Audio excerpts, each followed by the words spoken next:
Hello everyone. Welcome to my channel study with Prasad. So, RRB group D mock టెస్ట్‌లనేది మనకి official మాక్ టెస్ట్‌లు launch చేశారు. ఇది డైరెక్ట్ లింక్ అనమాట. ఈ లింక్ క్లిక్ చేస్తే మీకిలా వస్తుంది. ఈ లింక్ అనేది మీకు కింద కామెంట్స్‌లో ఇచ్చేస్తాను మీకు. ఆ లింక్ ఇలా క్లిక్ చేస్తే మీకిలా వస్తుంది. పాస్వర్డ్ ఏమి ఎంటర్ చేయాల్సిన అవసరం లేదు. డైరెక్ట్‌గా సైన్ ఇన్ కొట్టేసేయండి. మీరు సైన్ ఇన్ కొట్టంగాల్నే లోడ్ అవుతుంది కొంచెంసేపు. సో, ఇలా లోడ్ అవుతుంది. మీకు ఈ లోడ్ సింబల్స్ వచ్చిన తర్వాత ఇక్కడ నేను ఇంగ్లీష్ మీడియం కాబట్టి నేను ఇంగ్లీష్‌లో పెట్టేస్తానిప్పుడు. ఇంగ్లీష్‌లో పెట్టేసి నెక్స్ట్‌కెళ్ళిపోయాను. నెక్స్ట్ ఇక్కడ టిక్ చేయాలి. టిక్ చేసిన తర్వాత లాంగ్వేజ్ సెలెక్ట్ చేసుకోండి. మీరు తెలుగైతే తెలుగు, ఇంగ్లీష్ అయితే ఇంగ్లీషు. ఇంకా I am ready to begin అని కొట్టేసారంటే మళ్ళీ లోడ్ అవుతుంది. మీకింకా టెస్ట్‌లు ఓపెన్ అవుతాయన్నమాట. సో, మాక్ టెస్ట్ మనకి ఎగ్జామ్‌లో ఎలా వస్తాయో సేమ్ అదే ప్రాసెస్‌తో మీకు మొత్తం వస్తాయి. ఇక్కడ మీరు చూసారంటే సెక్షనల్ ఉంది. ఇక్కడ general science, maths, general intelligence, general awareness and current affairs. రేపు మన మెయిన్ ఎగ్జామ్‌లో కూడా సేమ్ ఇలాగే ఉంటుంది. మీకన్నీ సెక్షనల్ టెస్ట్‌లే ఉంటాయన్నమాట. సో, దీనివల్ల మీకు కట్ ఆఫ్ కూడా ఒక 5 మార్కులు పెరిగే అవకాశం ఉంది. కాబట్టి చాలా జాగ్రత్తగా ప్రిపేర్ అవ్వండి.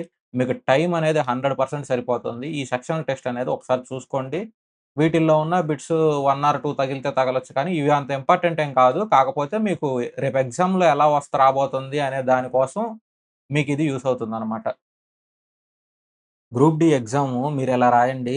ఎందుకని ఇలా చెప్తున్నానంటే మీకు, ఫస్ట్ మీరు మైండ్ అనేది మీరు ఎగ్జామ్ పేపర్ రాయడం మీ మైండ్ అంత షార్ప్‌గా ఉండదు. థియరీ తోటే పట్టుకోండి. జనరల్ అవేర్‌నెస్ గాని, కరెంట్ అఫైర్స్ లేదంటే జనరల్ సైన్స్. సో, ఈ రెండిట్లో మీ ఇష్టం. మీకేది బాగొచ్చనుకుంటే ఆ రెండిట్లో ఏదో ఒకటి పెట్టండి. సో, ఇది మీ చాయిస్. ఈ రెండిట్లో ఆల్టర్‌నేటివ్‌గా పెట్టుకోవచ్చు. మీకు జనరల్ సైన్స్ బాగొచ్చనుకుంటే జనరల్ సైన్స్ స్టార్ట్ చేయండి. సో, మీ బుర్ర అంత షార్ప్‌గా పనిచేయదు. పట్టుకోవడం మ్యాథ్స్ పట్టుకోవద్దు. స్లో ఉంటారు. సో, మీకు అలవాటయిపోతుంది. ఇక్కడ జనరల్ అవేర్‌నెస్, జనరల్ సైన్స్ ఇవి 2 స్టార్టింగ్ చేయండి. మీకొక పావుగంట, 20 నిమిషాలకు మించిన టైం పట్టదు. ఈ 2 కంప్లీట్ అయిపోతాయి. ఒక బిట్ కాడ మీకు వస్తే ఆన్సర్ చేయండి. లేదంటే నెక్స్ట్ బిట్‌కెళ్ళిపోండి. ఎక్కువ సేపు మీరు ఆలోచించడం వల్ల మీకక్కడ ఆన్సర్ ఏమి రాదు. ఓన్లీ వస్తే పెట్టండి. లేదంటే ఆప్షన్స్ చూసుకొని నెక్స్ట్ బిట్‌కెళ్ళిపోండి.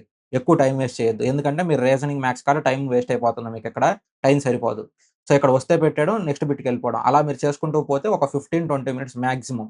అంతకు మించిన టైం పట్టదు. మీకు ప్రాబ్లమ్స్, క్వెషన్స్‌తో కలుపుకొనే నేను చెప్పేది జనరల్ సైన్స్. సో, ఇవన్నీ మీకు 15, 20 మినిట్స్‌లో కంప్లీట్ అయిపోతే తర్వాత రీజనింగ్ అనేది మీకు లెంతీ క్వెషన్స్ ఎక్కువ తగులుతాయి కాబట్టి, ఈజీ క్వెషన్స్ మీరు పెట్టినా గాని మీకు 30 మినిట్స్ మినిమమ్ పడుతుంది మీకు రీజనింగ్. అందులోనూ కొన్ని క్వెషన్స్ మీరేం చేస్తారంటే మళ్ళీ ఇంకో రౌండ్ వద్దాము అని మీరు చెక్ చేస్తారు. సేమ్ మ్యాథ్స్‌కొచ్చినా కానీ మ్యాథ్స్‌లో మీరేం చేస్తారు ఒక 4, 5 క్వెషన్స్ అన్నా మీరు స్ట్రక్ అవుతారు. ఎక్కడైనా సరే మీరు స్ట్రక్ అయినా, మీరు చూసిన వెంటనే ఆన్సర్ చేయడానికి ఇబ్బంది పడ్డా, అవేం చేయాలంటే నెక్స్ట్‌కెళ్ళిపోవాలి. ఇది చాలా జాగ్రత్తగా గుర్తుపెట్టుకోవాలి. మీకొక క్వెషన్ గనక ఎక్కడన్నా ఆగిపోతున్నారంటే, మీరు చానా ఇబ్బంది పడతారు. అలా ఆగిపోయే క్వెషన్‌లో నెక్స్ట్ రండి. ఎందుకంటే ఇక్కడ సెక్షన్‌లో ఎగ్జామ్సే కాబట్టి మీకన్నీ పక్కనే ఉంటాయి. సో, మీరు రీజనింగ్‌లో ఏ క్వెషన్ వదిలారనేది నీట్‌గా చూసుకోవచ్చు. మీరు ఎనక్కొచ్చినా గాని మీకు టైం వేస్ట్ అవ్వదు. సో, మీరు క్వెషన్ గనక అక్కడే కూర్చున్నారంటే ఈగోకి పోవద్దు. క్వెషన్ రాలేదంటే వదిలేసి నెక్స్ట్ క్వెషన్‌కెళ్ళండి. మీకు 100% టైం సరిపోతుంది. అక్కడ టైం వేస్ట్ చేసారు. ఒక క్వెషన్ కాడే 5 నిమిషాలంటే నెక్స్ట్ క్వెషన్‌లకి కూడా ఇబ్బంది పడతారు. సో, ఇక్కడ మీరెక్కడ టైం వేస్ట్ చేయొద్దు. వచ్చిన క్వెషన్స్ అన్నీ చేసుకుంటూ ఉండండి. అప్పుడు మనకదేంటి లెవెల్ 1లో పోతున్నట్టు. తర్వాత లెవెల్ 2 ఈ టైప్‌లో మీరు రావాలి. స్టార్టింగ్ వచ్చినయన్నీ పెట్టేసేయండి. సో, ఇక్కడ స్టార్టింగ్ వచ్చినయన్నీ అయిపోయినాయి. మీకు రీజనింగ్ క్వెషన్స్ మెయిన్‌గా చెప్తున్నాను. మీరు ఫస్ట్ టైమ్ చూసినప్పుడు కొన్ని లాజిక్‌లు మీకు అర్థం కావు. ఆ క్వెషన్ వదిలేసి ఒక పావుగంట, 20 నిమిషాల తర్వాత మళ్ళీ మీరు వేరేయన్నీ కంప్లీట్ అయిపోయిన తర్వాత ఖాళీ టైంలో మళ్ళీ మీరు ఓపెన్ చేస్తే కొత్తగా మీరు ఆలోచిస్తారు. అప్పుడు మీరు లాజిక్ అనేది మీకు అర్థమవుతుంది. సో, మీరు స్టార్టింగ్ కొన్ని సార్లు అవ్వనివి కూడా రెండోసారి చేసేటప్పుడు రీజనింగ్‌లో మీకు క్లిక్ అవుతాయి అలా. మీకు మ్యాథ్స్‌కి చిన్న చిన్న సిల్లీ మిస్టేక్స్ చేస్తుంటారు. సో, అవి కూడా జాగ్రత్తగా చూసుకోండి. సో, ప్రీవియస్ పేపర్స్ అవన్నీ చేసుకునేటప్పుడు సిల్లీ మిస్టేక్స్ ఏడ పడుతున్నాయి అయన్నీ చూసుకోండి. సో, ఇవైతే మీరు ఒకసారి రాసిన తర్వాత మళ్ళీ రెండోసారి ఇలా మిస్ అయిన క్వెషన్స్ అయన్నీ చూసుకోండి. అంతకు మించి ఇంకేం లేదు. మీకు ఎట్లేదన్నా గాని సెక్షనల్ టెస్ట్‌లు కాబట్టి మీకు టైం సరిపోతుంది. ఎగ్జామ్ పేపర్ ప్యాటర్న్ ఇలాగే అటెంప్ట్ చేయండి. ఇలా అటెంప్ట్ చేస్తే మీకు చానా టైం సరిపోతుంది.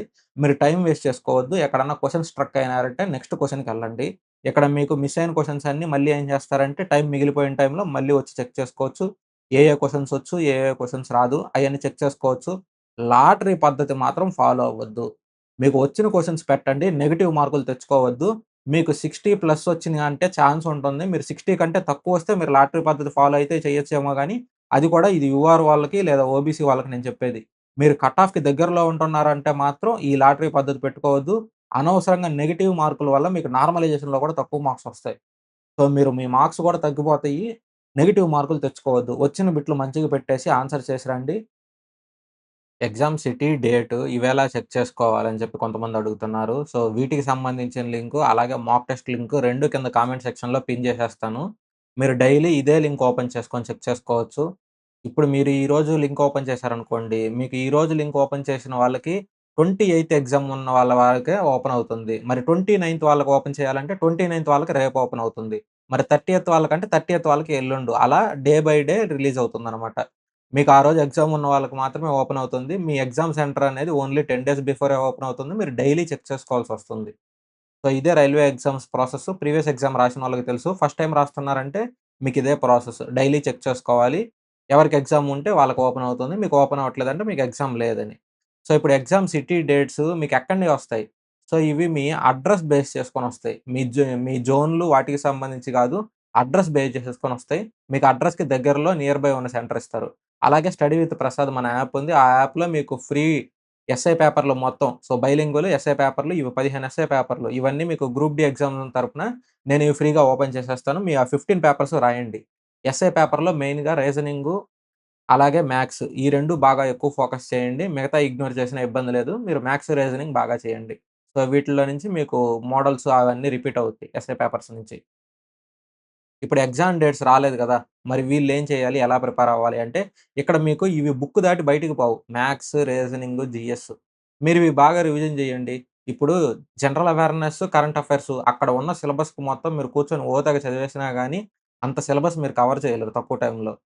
మీరెంత చేసినా గాని అక్కడ వచ్చేది ఎలాగో తక్కువ మార్క్సే. 20/20 ఆల్ ఇండియా ఫస్ట్ ర్యాంకర్ కూడా కొట్టడు. జనరల్ అవేర్‌నెస్, కరెంట్ అఫైర్స్‌లో. అక్కడ మీకు 10 ఇదొచ్చిందంటే అబ్బా! ఎక్సలెంట్ స్కోర్ అన్నట్టు. జనరల్ అవేర్‌నెస్, కరెంట్ అఫైర్స్‌లో. మీరు కొట్టాల్సిన స్కోర్ అంతా ఇక్కడ స్కోరింగ్ టాపిక్‌లివే. మీరిక్కడ మినిమమ్ ఆ 10 అనేది కొట్టాలంటే జస్ట్ ఎగ్జామ్ డేట్స్ మీ బ్యాక్‌లో వస్తున్నాయంటే ఇప్పుడు సపోజ్ మీదింకా రాలేదు. 28థ్ తారీఖు కూడా మీకు రాలేదు. అంటే మీదింకా ఎనకొస్తున్నట్టు. మీరేం జేయాలి? ఎగ్జామ్‌లో ఏం వస్తున్నాయి? ఎగ్జామ్ హాల్‌లో ఏం అడుగుతున్నారు? ఇవన్నీ మీకు అన్నీ తెలిసిపోతాయి కాబట్టి దాన్ని బేస్ చేసుకొని ప్రిపేర్ అవ్వాలి. ఓకే. ఇప్పుడు జాగ్రఫీలో మనకి మ్యాప్ బేస్డ్ క్వెషన్స్ వస్తున్నాయి. సో, ఇండియా మ్యాప్ ఉంది గదా! సో, ఇండియా మ్యాప్‌కి ఆనుకొని ఏ ఏ కంట్రీలున్నాయి అలాంటి బిట్లొస్తున్నాయి. లేదంటే మాన్సూన్స్‌కి రిలేటెడ్ బిట్స్ వస్తున్నాయి. లాటిట్యూడ్, లాంగిట్యూడ్ ఆ బిట్స్ వస్తున్నాయి. లేదంటే పాలిటీలో మనకి రైట్స్, డ్యూటీస్ వీట్ల మీద అడుగుతున్నారు. సో, ఇలా మీకేమన్నా ఇంపార్టెంట్ టాపిక్స్ అట్టాంటివి మనకి హైలైట్ అయిపోతాయి గాబట్టి, అవి బాగా స్ట్రెస్ చేసి, అవి మీరు ఏ టు జెడ్ బాగా ప్రిపేర్ అవ్వాలి. అవి కూడా పైపైన ప్రిపేర్ అవ్వకూడదు. ఏదన్నా ఒక టాపిక్ పట్టుకున్నారంటే, ఆ టాపిక్‌లో ఎలాంటియి అడిగినా పెట్టేటట్టుండాలి. అప్పుడు మీరు ఈజీగా స్కోర్ చేస్తారు ఆ 10 మార్కులు. మీరు ఆ టాపిక్‌లు గట్టిగా ప్రిపేర్ అవ్వాలి. అప్పుడు మీరు తక్కువ సిలబస్ ప్రిపేర్ అవుతున్నట్టు, ఉన్న ఆటిల్లో మీరు ఏది ఇచ్చినా పెట్టేటట్టుంటారు. సో, అలా చూసుకోండి. ఇది కూడా 1, 2 షిఫ్ట్‌లో పడే యూజ్ ఉండదు. మీరు ఎనక డేట్లు పడే కొద్దీ మీకేమవుతాయంటే ఎక్కువ డేటా వచ్చిద్ది. ఎక్కువ పేపర్‌లు కలెక్ట్ చేస్తున్నట్టు ఏ ఏ షిఫ్ట్‌లో ఏమేమి వస్తున్నాయి అన్నీ తెలిసిపోతాయి కాబట్టి దాన్ని బేస్ చేసుకొని మీరు ప్లాన్ చేసుకొని మంచిగా ప్రిపేర్ అవ్వచ్చు. సో, టాపిక్స్ గట్టిగా ప్రిపేర్ అవ్వండి. బిట్లు ప్రిపేర్ అవ్వద్దు. ఆ పేపర్‌లో ఈ బిట్ వచ్చింది కాబట్టి నేను ఈ బిట్ చదువుతానని కాదు. ఆ బిట్ ఏ టాపిక్‌లో నుంచి వచ్చిందో ఆ టాపిక్స్ బాగా ప్రిపేర్ అవ్వాలి. టాపిక్స్ మెయిను ఎగ్జామ్‌లో అడిగిన బిట్స్ కాదు. ఇది బాగా గుర్తుపెట్టుకోండి. ఇప్పుడు కరెంట్ అఫైర్స్ ఉన్నాయి కదా! మరి. కరెంట్ అఫైర్స్ ఎలా ప్రిపేర్ అవుతారు? ఇప్పుడు కరెంట్ అఫైర్స్ అంటే మనకిప్పుడు సపోజ్ అపాయింట్‌మెంట్స్ రిలేటెడ్ బిట్స్ వచ్చినియి. సో, ఒకటి అపాయింట్‌మెంట్స్ వచ్చింది. సో, ఇప్పుడు స్పోర్ట్స్‌కి రిలేటెడ్ బిట్స్ వచ్చింది ఒకటి. అలాగే మనకి డాన్సులు. సో, డాన్సెస్‌కి రిలేటెడ్ బిట్స్‌లో వచ్చిందొకటి. సో, అలాంటన్నప్పుడు డాన్స్‌లో ఎక్కడి నుంచైనా అడగొచ్చు. క్లాసికల్ డాన్స్ అవ్వచ్చు. మనకి ఫోక్ డాన్స్ అవ్వచ్చు. ఇప్పుడు స్పోర్ట్స్ అడిగాడు. క్రికెట్ గురించి స్పోర్ట్స్ ఒక దాంట్లో అడిగాడు. మనకి తర్వాత క్రికెట్ గురించి అడగాల్సిన అవసరం లేదు. వేరే స్పోర్ట్స్ గురించి కూడా అడగొచ్చు. సో, స్పోర్ట్స్‌కి రిలేటెడ్ మొత్తం కవర్ చేయాల్సొస్తుంది. ఇప్పుడు మనకి అపాయింట్‌మెంట్. సో, అపాయింట్‌మెంట్ రిలేటెడ్ అంటే ఇప్పుడు suppose control and auditor general ఈ అపాయింట్‌మెంట్‌కి రిలేటెడ్ ఎవరు ప్రస్తుతానికి అని అడిగారు. సో, లేదంటే సి అండ్ ఏజీ చైర్మన్ ఎవరని అడిగారు. అలా మీకు సెపరేట్‌గా అడగాల్సిన అవసరం లేదు. ఓన్లీ సి అండ్ ఏజీ అడిగాడు కాబట్టి నేను ఇదొకటే ప్రిపేర్ అవుతానని కాదు. అపాయింట్‌మెంట్స్‌కి రిలేటెడ్ మీరన్నీ చూసుకోవాలి. సో, ఇక్కడ అపాయింట్‌మెంట్స్‌కి రిలేటెడ్ లేదా స్పోర్ట్స్‌కి రిలేటెడ్ ఇలా డాన్స్‌కి రిలేటెడ్ ఇలాంటి టాపిక్స్ ఎప్పుడన్నా హైలైట్ చేస్తున్నారు కరెంట్ అఫైర్స్‌లో అనుకున్నారంటే, ఈ టాపిక్స్ మీరు కొద్దిగా గట్టిగా చూసుకోవాలి. ఈ టాపిక్‌లో ఏదడిగినా పెట్టేటట్టుండాలి. ఇప్పుడు only C and AG auditor గురించి అడిగాడని నేను ఇది మాత్రమే చదువుతానంటే మీరు ఎగ్జామ్ హాల్‌లో రాయలేరు. అపాయింట్‌మెంట్ రిలేటెడ్ ఏదన్నా అడగొచ్చు అలాంటన్నప్పుడు. సో, ఇప్పుడు వి ట్రావల్యూషన్, వై ట్రావల్యూషన్ అయన్నీ మనకి ఎకనామిక్స్‌లో వస్తయి. వాటికి రిలేటెడ్ బిట్లొచ్చినప్పుడు మీరు రెవల్యూషన్స్‌కి రిలేటెడ్ బిట్లన్నీ చదువుకోవాల్సొస్తుంది. సో, అలా మీరు ఏదైనా ఒక టాపిక్ పట్టుకున్నాడంటే, ఆ టాపిక్‌లోనే మీకు అడుగుతున్నాడు కాబట్టి, ఆ టాపిక్స్ గట్టిగా ప్రిపేర్ అవ్వాలి. ఆ బిట్లు యాజ్ ఇట్ ఈజ్ ఆ బిట్లొస్తాయి అని చెప్పేదని ఆ బిట్లు రావు. మీకు ఆ టాపిక్స్ ఒస్తాయి. ఆ టాపిక్స్ ఒస్తాయి కాబట్టి, ఆ టాపిక్‌కి రిలేటెడ్ గట్టిగా ప్రిపేర్ అవ్వాలి. సో, మీరలా చూసుకోండి. ఇలా మీకు కరెంట్ అఫైర్స్ ఏం అడుగుతున్నాడు, లేదంటే బ్యాంక్‌కి రిలేటెడ్ బిట్స్ ఏమన్నా వస్తున్నాయి, లేదంటే ట్రైన్స్‌కి రిలేటెడ్ ఎన్ని ట్రైన్‌లున్నాయి, మీకు వందే భారత్ ట్రైన్‌లెన్నున్నాయి, లేదంటే లేటెస్ట్ వందే భారత్ ఎక్కడి నుంచి ఎక్కడి దాకా స్టార్ట్ అయింది అలాంటియి అడగొచ్చు. లేదంటే మిసైల్స్ లాంచ్ చేశారు కదా! సో, ఆ మిసైల్స్ కాస్ట్ ఎంతని అడగొచ్చు. ఇలా ఈ మిసైల్స్‌కి రిలేటెడ్ అవ్వచ్చు, శాటిలైట్స్‌కి రిలేటెడ్ అవ్వచ్చు. ఇలా బిట్స్ ఏదైనా ఫోకస్ చేసాడంటే ఆ టాపిక్ మొత్తం పట్టుకోవాలి మీరు. ఆ టాపిక్ మొత్తం పట్టుకుంటే ఆ టాపిక్‌లో మీరు ఏ టు జెడ్ మీరు ఏయి ఇచ్చినా పెట్టేటట్టున్నారంటే మంచి మార్క్స్ స్కోర్ చేస్తారు. కరెంట్ అఫైర్స్‌లో అయినా సరే, జనరల్ అవేర్‌నెస్‌లో అయినా సరే. మీకు సైన్స్, మ్యాథ్స్, రీజనింగ్ అనేది అక్కడ బుక్ దాటి బయటకి పోడు కాబట్టి కొత్తగా నేర్చుకునేదేముండదు.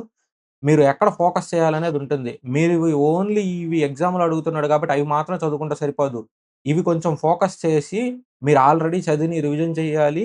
అలాగే మీరేం చేయొచ్చంటే ఇంపార్టెంట్ టాపిక్స్ అవన్నీ వాడు అడిగినా, అడగకపోయినా అవి ఇంపార్టెంట్ టాపిక్స్ అవన్నీ మీరు చూసుకోవాల్సొస్తుంది. సో, ఇది నాకు తెలిసిన plan. Thank you everyone for watching the video. Video నచ్చినట్టయితే లైక్ అండ్ షేర్ చేయండి. అలాగే ఫస్ట్ టైమ్ చూస్తున్నారంటే సబ్స్క్రైబ్ చేయండి.